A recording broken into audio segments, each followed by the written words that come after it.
I've been a long-haul trucker for over a decade now, crisscrossing the vast expanse of the United States. The job's taken me to some pretty eerie places, but nothing could have prepared me for what happened that one fateful night at the desolate truck stop in the heart of Kansas. I've never shared this story before, but it's high time I do. I've got to get it off my chest. It was early November, and I was on a run from Denver, Colorado, hauling a load of electronics destined for Topeka, Kansas. The sun had set a few hours back, casting an eerie orange glow on the endless plains of Kansas. I was tired, the monotony of the highway was getting to me, and I needed a break. So, when I spotted the flickering neon sign for Wilkins truck stop, I decided to pull in for some much-needed rest. As I approached the truck stop, I couldn't help but notice how out of place it seemed. Located in the middle of nowhere, it looked like a relic from the past, a survivor from a bygone era. The neon sign was barely holding on, and the parking lot was empty, save for a couple of rusty old semis. I figured it was the perfect spot for a quiet night's rest. I parked my rig in one of the dimly lit spots and shut off the engine. The silence that enveloped the place was deafening. No distant hum of traffic, no chatter from fellow truckers, just the eerie stillness of the night. I climbed into the back of my cab, pulled out my blanket, and settled in for some sleep. But as I lay there in the darkness, I couldn't shake the feeling that something was off about this place. The shadows seemed to dance in the flickering light from the sign, and the wind howled through the cracks in my window. I told myself it was just my imagination running wild, but deep down, I knew something wasn't right. Hours passed, and sleep remained elusive. I tossed and turned in the cramped bunk, my unease growing with each passing minute. That's when I heard it, a low, guttural growl that sent shivers down my spine. It was like nothing I'd ever heard before, a mix between a snarl and a growl echoing through the night. I froze, my heart pounding in my chest. I strained my ears, trying to locate the source of the sound. The growling continued, growing louder and more menacing with each passing second. It seemed to be coming from just outside my truck, hidden in the inky darkness. With a lump in my throat, I reached for my flashlight and slowly unzipped the curtain that separated the cab from the rest of the truck. I pointed the beam of light towards the source of the noise, and what I saw made my blood run cold. There, lurking in the shadows, was a pair of glowing eyes, fierce, predatory, and blood red. They were fixed on me, unblinking and filled with an unrelenting malice. I couldn't make out the creature's form, but I could sense its malevolence, its hunger. Panic surged through me, and I fumbled for my phone to dial 911. But as I brought the phone to my ear, I realized there was no signal. The isolation of this forsaken truck stop had rendered me utterly cut off from the outside world. My heart sank as I thought of how far I was from the nearest town or help of any kind. I kept the flashlight trained on those sinister eyes, hoping that the mere presence of the light would deter whatever lurked in the darkness. But the growling continued, now accompanied by a low, menacing snarl. It was as if this creature was toying with me, relishing in my fear. I racked my brain, trying to think of a way out of this nightmare. The truck's engine was cold, and I couldn't risk starting it and drawing more attention to myself. My only hope was to wait it out, hope that whatever it was would lose interest and slink away into the night. Minutes turned into hours as I sat there, my flashlight shaking in my trembling hand. The creature didn't move, its malevolent eyes locked onto mine. I could feel it watching, waiting, and I couldn't help but wonder what it wanted. Was I its prey, or was this some twisted game it was playing? The night seemed endless, and I dared not close my eyes, for fear that the moment I did, the creature would pounce. The growling and snarling persisted, driving me to the brink of madness. I was trapped, a prisoner in my own truck, with no way out. Finally, as the first faint light of dawn began to creep over the horizon, the growling ceased. The eyes slowly faded into the darkness, leaving me in blessed silence. I breathed a sigh of relief, but I knew that my ordeal was far from over. With trembling hands, I started the truck's engine and pulled out of the truck stop. The sun was rising now, casting a warm, golden glow over the barren landscape. I couldn't put that place behind me fast enough. As I drove away from Wilkins' truck stop, I couldn't help but think about what I had just experienced. What kind of creature could inspire such terror? What did it want from me? These questions haunted me as I continued on my journey. I finally arrived in Topeka, Kansas, and made my delivery without incident. But the memory of that night at the truck stop continued to gnaw at me. I couldn't shake the feeling that I had come face to face with something otherworldly, something that defied explanation. Over the next few days, I couldn't stop thinking about the encounter. I scoured the internet for any information that might shed light on what I had experienced, but I came up empty-handed. It was as if the creature I had encountered didn't exist in the realm of human knowledge. I even considered reporting the incident to the authorities, but I knew how crazy it would sound. A trucker claiming to have been stalked by a supernatural creature in the middle of nowhere? They'd probably write me off as a lunatic. So, I kept my story to myself, sharing it with no one but my fellow trucker buddies, who listened with a mix of disbelief and unease. Some suggested that it was just a wild animal, but I knew in my gut that it was something more, something far darker. Months passed, and life on the road returned to normal. I put the incident behind me as best I could, chalking it up to a bizarre, one-time occurrence. But deep down, I knew I would never forget those blood-red eyes, that guttural growl. Fast forward to the following November, and I found myself on another cross-country run, this time from Chicago, Illinois, to Tulsa, Oklahoma. The days were growing shorter, and the nights colder as I made my way through the heartland of America. One evening, as darkness descended, I found myself once again in need of a rest stop.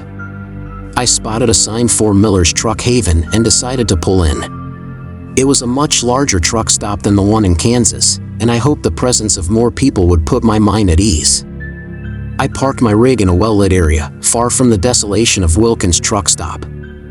I grabbed a quick bite to eat in the diner, exchanged nods with other truckers, and even engaged in some small talk. For a while, I managed to push the memory of that night to the back of my mind. But as the night wore on, I couldn't escape the feeling that something was off about this place too. The fluorescent lights in the diner buzzed overhead, casting a harsh, unnatural glow.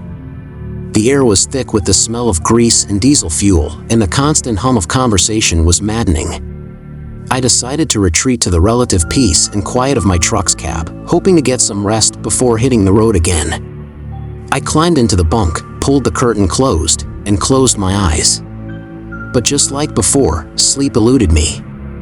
I lay there in the darkness, my mind racing.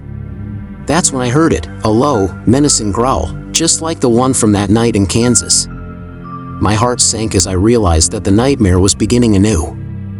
I grabbed my flashlight and slowly unzipped the curtain, dreading what I might see. And there it was, those same blood-red eyes, glowing with an unholy hunger. My blood turned to ice as I realized that whatever had haunted me in Kansas had followed me here. The creature's growl grew louder, more ferocious, and it seemed to be emanating from all around the truck. I could hear it on both sides, in front, and even beneath me. It was as if this thing had surrounded my truck, trapping me inside. Panic set in once more as I fumbled for my phone, praying for a signal. But just like in Kansas, there was none. I was cut off from the outside world, isolated and vulnerable. I shone my flashlight out the window, trying to catch a glimpse of the creature, but all I saw were those malevolent eyes, glowing in the darkness. It was as if the creature had no physical form, no body, only those eyes, staring at me from all directions. I felt a deep sense of dread wash over me, a feeling that this time, there would be no escape. The creature was toying with me, just as it had before, and I was its helpless prey. Hours passed, and the growling continued. I was trapped in a living nightmare, unable to move or escape. The air inside the cab grew stale, and the stench of fear was overpowering.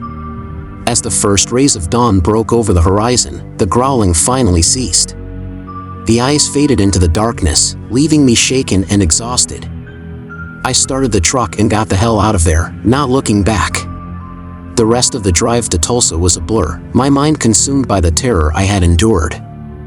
I couldn't believe that this nightmare had followed me, that the same creature had found me once again. I made my delivery and continued on my route, but I couldn't escape the feeling that I was being hunted. I couldn't shake the memory of those blood-red eyes, that guttural growl, Over the next year, I encountered the creature several more times, each encounter more terrifying than the last. It seemed to be drawn to me, to my truck, no matter where I went. I tried everything to escape it, changing my route, avoiding truck stops altogether, even seeking refuge in hotels, but it always found me. I became a prisoner in my own truck, unable to escape the relentless pursuit of this malevolent entity. It would appear at the most unexpected times, in the most remote places, always with those same blood-red eyes, always with that same guttural growl.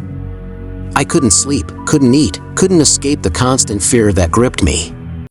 I reached out to experts in the paranormal, to hunters of the supernatural, but no one could offer any answers. It was as if this creature existed outside the realm of human understanding. I even considered ending my life, to escape the never-ending torment. But I couldn't bring myself to do it, couldn't let this thing win. I had to find a way to fight back, to confront this nightmare head-on. And then, one night, as I sat in my truck, the creature appeared once more. Those blood-red eyes glowed in the darkness, and the growling filled the air. But this time, something inside me snapped. I grabbed my flashlight and threw open the cab door, determined to confront whatever lurked in the darkness. I shone the light all around, searching for the source of the growling, the eyes. And there it was, a shadowy figure, a grotesque, otherworldly creature that defied description. It had elongated limbs, sharp, bony protrusions, and a gaping maw filled with rows of razor-sharp teeth. Its eyes were indeed blood-red, but they held a malevolence that was beyond anything I had ever seen. I stood my ground, my heart pounding, my flashlight trembling in my hand. The creature snarled and lunged at me, and I swung the flashlight with all my strength, striking it square in the head. The creature let out a deafening shriek, a sound that seemed to shake the very ground beneath me.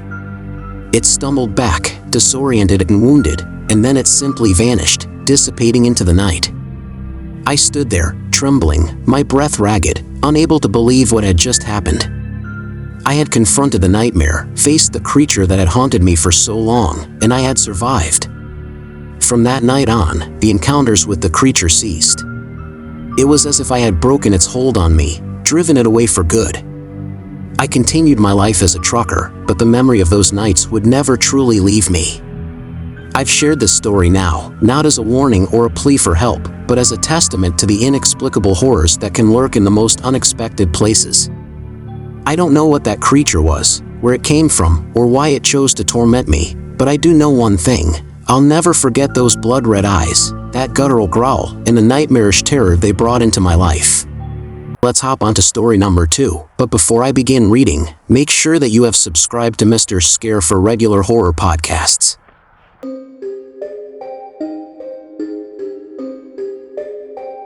I've spent most of my adult life behind the wheel of my big rig, traversing the vast and winding highways that crisscross the United States. In my line of work, you come to expect the unexpected, to deal with the unpredictable nature of the road.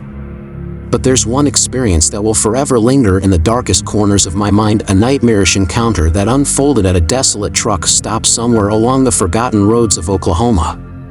It was a sweltering summer night, and I was hauling a load of goods from Tulsa to Oklahoma City. The air conditioning in my cab was on the fritz, making the inside of my truck feel like a stifling sauna. Beads of sweat trickled down my temples as I pushed through the seemingly endless stretch of highway, desperate for some respite from the oppressive heat. As I neared the halfway point of my journey, exhaustion weighed on my eyelids like lead, and I knew it was time for a break. I glanced at the time, 2:34 a.m. I needed to find a truck stop to rest and grab a bite to eat. The problem was that the truck stop options along this stretch of the highway were few and far between, and most of them had gained a less than stellar reputation among truckers. There was one place, in particular, that every seasoned driver warned me to avoid like the plague, the Devil's Junction truck stop. It was notorious among the trucking community for its desolation and eerie atmosphere, and the stories that circulated about it were enough to send shivers down your spine. Tales of drivers who had parked there and never been seen again, their rigs left to rust in the parking lot. Whispers of strange lights and inexplicable phenomena that plagued anyone who dared to stop there after nightfall. It was a place where the line between reality and myth blurred, and where rationality gave way to superstition. But that night, my fatigue got the best of me, and my options were limited. I had been on the road for hours without a break, and the Devil's Junction truck stop was the only refuge within miles. I swallowed my apprehension and reluctantly veered off the highway, following the dimly lit road signs that pointed toward my destination. The closer I got, the more my unease grew. The road leading to the truck stop was winding and narrow, surrounded by dense forest on both sides.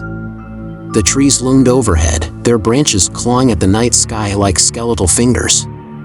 I couldn't shake the feeling that I was driving deeper and deeper into the unknown, that I was descending into a place where the rules of reality no longer applied. Finally, I reached the Devil's Junction truck stop, and the sight that greeted me sent a shiver down my spine. The place was a relic from a bygone era, a dilapidated structure that seemed to have been abandoned for years. The flickering neon sign above the entrance barely spelled out the words Devil's Junction, its letters missing and broken. The parking lot was deserted, save for a handful of rusted, long-forgotten rigs. The eerie silence that hung in the air was oppressive, as if the very ground itself held its breath in anticipation. I parked my truck in a remote corner of the lot, far away from the other vehicles, and killed the engine. The cab was now bathed in darkness, the only source of light coming from the pale glow of the moon. As I settled into my bunk, my unease grew into a sense of foreboding. I couldn't deny that I had heard the stories, that I knew the legends surrounding this place. But I pushed those thoughts aside, convincing myself that it was all just superstition and that I was being irrational. Minutes turned into hours as I lay there, trying to find sleep in the suffocating darkness. But it remained elusive, and the silence outside was only broken by the distant chirping of crickets. I tossed and turned, my mind racing, and I decided to turn on the radio for some distraction. I reached for the CB radio, the crackling static filling the cab. I scanned through the channels, listening to the voices of other truckers as they chatted about their journeys and the road ahead. It was a small comfort, a reminder that I wasn't completely alone in this forsaken place. But then, as I tuned to a seemingly empty frequency, something unusual happened. A voice, distorted and faint, began to emanate from the speakers. "Hello there, traveler," the voice said, its tone dripping with an eerie familiarity. "You're not from around here, are you?" I froze, my heart pounding in my chest. There was something unnatural about that voice, something that sent chills down my spine. "Who are you?" I stammered, my voice trembling.